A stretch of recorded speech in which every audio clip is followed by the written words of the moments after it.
Bismillahirrahmanirrahim, dan terima kasih kepada speaker telah berlaluan kepada saya dalam bahasa rancangan Malaysia ke-10. Seperti mana kita sudah maklum, telah dibentang oleh para menteri pada tempoh hari, dan antara lain disebut membangun pembangunan dan mengekalkan modal insan yang bertaraf dunia. Modal insan adalah merupakan sesuatu harta yang amat bernilai dalam sebuah negara. Namun perlu kita ingat dan ambil perhatian, segala perancangan 5 tahun ini sudah pastilah sekira mana kita dapat melaksanakan baik dengan jayanya, maka rakyat akan menikmati kejayaan itu. Namun dalam masa yang sama, suka untuk saya nyatakan dalam Dewan yang mulia ini, berkaitan dengan bagaimana kerosakan remaja dalam negara kita, yang pelbagai isu berhadapan dengan isu remaja, memulai isu lepak, penagih, bosia, pelacuran, mak rempit, pecah rumah, samsing, dan buang bayi, buang janin, dan juga seks bebas. Inilah perkara yang isu-isu yang sedang berhadapan dengan remaja kita. Namun sebagai umat Islam dan yang beragama Islam, saya menyeru kementerian yang bertanggungjawab hal ehwal Islam, sudah tentulah dengan berani yang tegas untuk membawa hidup bersyariat dan hidup tanpa syirik kepada generasi muda seluruh dan seluruh rakyat Malaysia. Karena kita ingin percaya dengan jalan keluar melalui Islam sahajalah sudah pasti dapat kita menjaga dan melihara akhlak dan budaya serta kemuliaan generasi yang akan datang. Jadi saya pohon pihak berkenaan kementerian tersebut supaya menjalinkan dengan bersama kementerian belia dan sukan, kementerian pendidikan, kementerian pengajian tinggi, kementerian pertahanan yang melibatkan remaja untuk supaya disusun semula seperti disebut semalam oleh timbalan menteri belia dan sukan. 12 kementerian akan membina majlis belia negara. Saya pun dipercepatkan dan dipermudahkan cara supaya anak-anak muda kita, generasi muda dapat diselamatkan dalam suasana yang membimbangkan kita semua.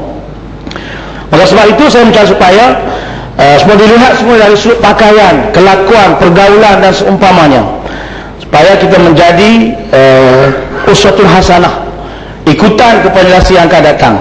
Sekira mana mereka ini tidak diperbaiki dan tidak diperbetulkan, maka kita berhadapan dengan kehidupan, kehancuran rakyat kita di masa-masa yang akan datang. Antara cadangan saya supaya umat Islam dan remaja Islam khususnya dapat disuburkan dan dipelihara semula akidah dan iman mereka, antara cadangan saya supaya pihak kerajaan memastikan di seluruh negara terdapat masjid-masjid yang mana mempunyai kota imam muda di kalangan setiap masjid dalam negara kita ini, yang mana kita dapati pusat-pusat mahat tahfiz begitu banyak di seluruh negara. Mudah-mudahan anak-anak muda ini yang berkelayakan untuk menjawab jawatan imam muda yang lebih memahami dunia anak muda, sudah pasti mereka akan berjaya untuk mengajak saya mungkin golongan beliau ke masjid dan memenuhi ruang-ruang program-program agama di masjid di seluruh negara. Kerana kita yakin antara faktor dan penyebab utama anak muda yang suka ke masjid adalah kerana pengurusan masjid mungkin tidak memahami jiwa anak muda. Jadi saya harap supaya pihak yang berwajib untuk mengurus, mencadangkan pihak datang kuasa agama dan negeri supaya ditubuhkan, diwujudkan jawatan imam muda ini untuk mengimarahkan masjid oleh golongan belia-belia di seluruh negara kita. Kemudian saya minta kepada Kementerian Penerangan supaya menilai, mengkaji semula hiburan-hiburan yang agak melampau, yang boleh matikan semangat agama dan pemahaman Islam. Apabila ditayangkan, didedahkan program drama, filem dan seumpamanya, tajuk-tajuk yang menggerunkan kita, Pontianak, Puaka Gunung Raya, Santau, Hantu Kak Limah, jangan pandang ke belakang, berbagai-bagai. Saudara dan speaker, kita melihat ini semua tidak membangun, membina generasi muda. Walaupun kementerian beliau menyediakan 519 program beliau, namun program tetap program, tapi anak muda terus dihanyut, dibuat langsung menjadi pendidikan kepada mereka. Jadi saya harap sungguh supaya Kementerian Penerangan dan rancangan Malaysia ke-10 dengan jadikan media ini yang asal info, maklumat kepada rakyat, tapi diubah menjadi info dan kelalaian kepada rakyat. Ini perkara yang perlu difaham oleh kita semua, kerana apabila remaja rosak, maka pastilah warga negara akan rosak.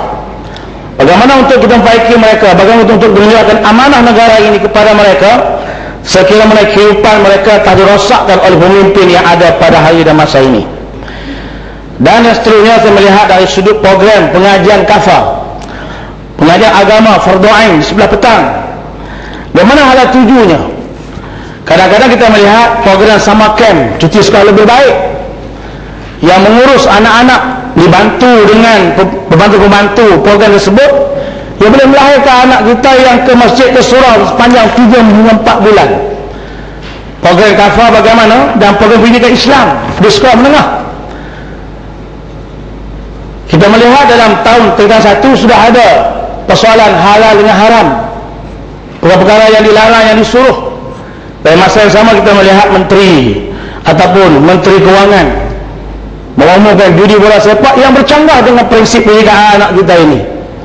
Anak saya soal, ramai anak muda menyoal, kami belajar di sekolah haram, tapi setelah mana kerajaan pula membenarkan, berusaha untuk membenarkan, dan hari ini media-media telah melihat seolah-olah rugilah tidak ada lesen judi yang sah ini kerana terlibat dengan judi haram dan seumpamanya.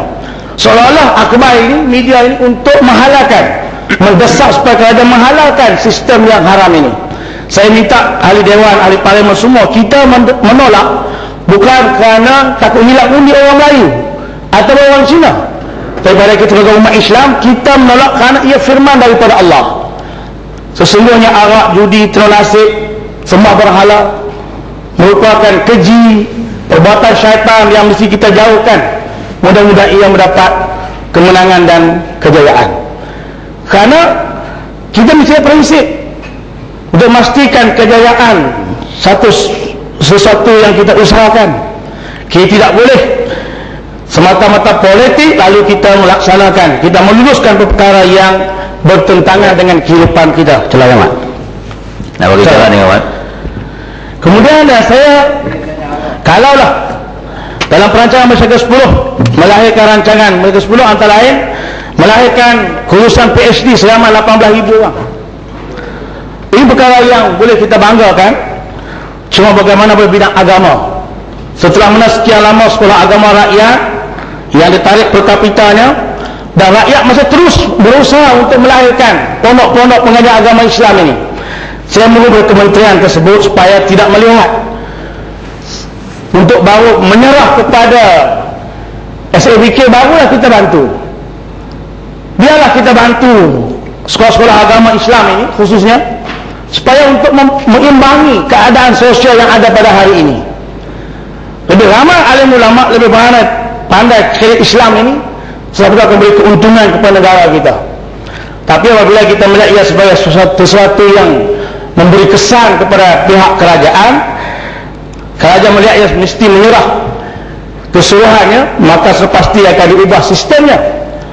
Dan saudara sekalian, Tuan Speaker, apabila saya dapat ziarah sebuah sekolah agama yang diserah oleh sistem SABK ini, mendapat komplain daripada pihak kementerian PPD dari sudut bahasa Arab, menjadi heran dan pelik, kenapa sekolah agama